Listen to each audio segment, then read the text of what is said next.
Last year was the most successful year in the history of San Diego State University athletics. We won 12 conference championships, 11 teams went to postseason play, and 10 coaches won Coach of the Year awards. Our basketball team has been a critical part of the success. Our men's team went to a 4th consecutive NCAA tournament, and our women's team won a program record 27 games. This success brings national attention to all of the university's programs. Today, our basketball program takes an important step forward as we announce our campaign for a new basketball performance center. This privately funded facility will support the continued growth and development of our programs. We already have well over half the funds needed in hand, and we're excited to pursue the remaining campaign. I'm especially excited to involve our thousands of Aztec alumni and community supporters who love and support our basketball program. I'd like to ask Jim Sterk now to share a little bit about the details of the planned program. Thanks, President Hirshman. We're really excited today to make this announcement about the Basketball Performance Center moving forward with our public phase of fundraising. And first, I'd like to thank President Hirshman for his support and encouragement to bring this project to this point. Also, our Senior Associate Athletics Director, John David Wicker, and Associate Athletics Director, Bob Moosberger. There's been a lot of time and a lot of effort behind the scenes to bring us to this point, and it's very important for us to move forward. It's important from the standpoint of both our nationally competitive basketball programs, but it impacts a lot of other users and our 32,000 students and alumni as well. Coach Fisher didn't waste any time when I walked in the door, and I don't even know if I was really hired yet when he first hit me that there was a need for a basketball practice facility and something that they could use. Steve told me when I started, and he raised the issue. Coach Terry, when we hired her last spring, it was one of the first questions that we had, or she had, excuse me. Our arena is multi-purposed, and it really is used a lot. There's concerts and other things going on. Peterson Gym is booked with volleyball, club sports, intramurals. There's basically not enough gyms on campus for 32,000 students and a couple nationally competitive basketball programs. So a couple of years ago, year and a half ago, we started to look at the feasibility and where we might put the facility. We did a feasibility study. We had a bid process, and Hunt Construction, JCJ Architects, and JMI consultants were all selected through that process. We identified the best site as behind the Alumni Center, just right out here across from the Fowler Center, and the Parma Payne Goodall Alumni Center is used a lot. There's some synergy with that location, that big events that the Alumni Center has, we'll be able to utilize this as well. We started a year ago a quiet phase of fundraising and speaking with some of our closest friends and alumni, and we're excited to announce today the timeline of moving forward with this project. We're continuing in the major gift fundraising side of it. The concept and site study has been done. Schematic and construction documents are starting, and they should be done by the first of the year. We will have a major launch of our public phase of fundraising at our basketball game this Thursday. We will go to CSU board for their approval of design in January, and then we intend to break ground in April, May this spring, and then construction will take about 12 to 14 months to complete. With that, we're excited to bring it to this point, and we're really looking forward to moving forward. And today is to help educate people on what we're doing, give the information, and then encourage people to become participants in making this become a reality by August 2015. With that, I'll open it up for questions. Jim, how much money do you have to raise locally? Well, the project's 14.5 million, and we're right at 8.1 million committed, and we're continuing to raise money.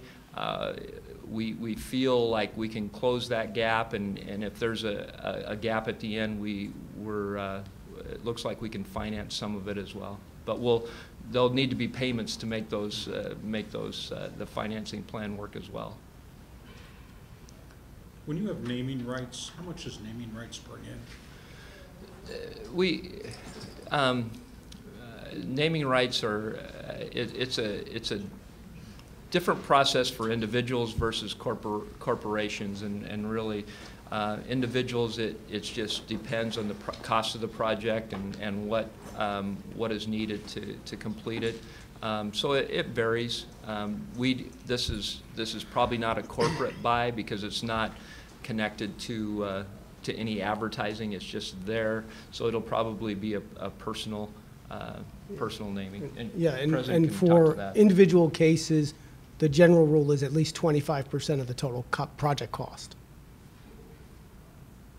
President Hirshman, can you speak to the sort of overall experience the athletic endeavor on this side of campus is bringing to the whole campus? Sure, absolutely. Well, I was just in Washington, D.C. yesterday, and of course, I had the opportunity to talk about some of our academic programs and how they're moving forward.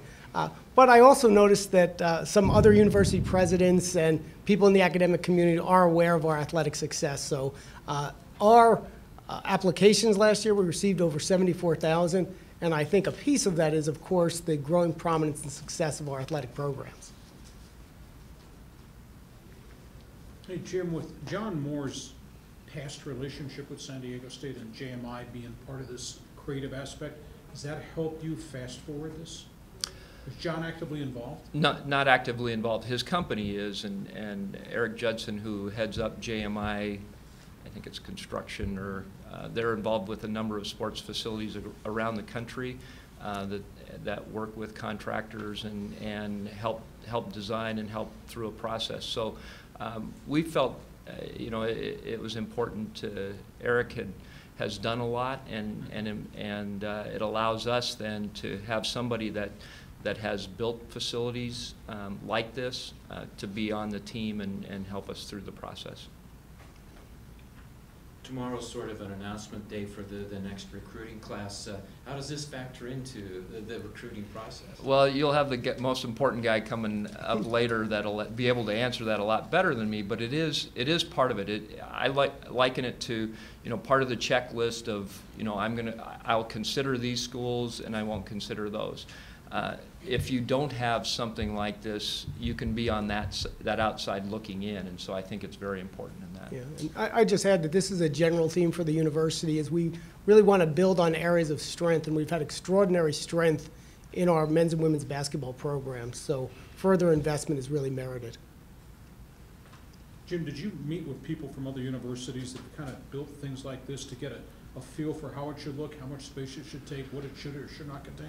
There's a lot of them out there. There's probably 62 universities that have practice facilities. That was probably last year when we looked at it. There's probably a few more now, but there's plenty of information out there. And again, bringing on someone like JMI, they've done the inside look at it. Just this weekend, a couple staff members went to Stanford and looked at their practice facility. So we continue to look at it, and it's not fully designed yet, or the construction documents aren't done. So it's a bit of an evolution in process as well. But as far as the scope and what's included in it, as far as the major parts, we've gone beyond that. Jim, as you just referenced, when you have a thing like that helps you sort of compete with some of the other schools. From the football side of it, has there been any more talk as to whether or not you could explore the idea of an on-campus stadium in the near future? The whole, I don't know if Elliot wants to, we've obviously football is very important, and what we've done in the past couple of years, we've really focused on the things here, the locker room, actually this whole floor is under renovation, field space, we did that a couple years ago with the 2 practice facilities there. So we've probably given or put in and invested over $4 million into football over the last couple years, counting salaries and everything. So that continues to be a point of emphasis and will not take a back seat.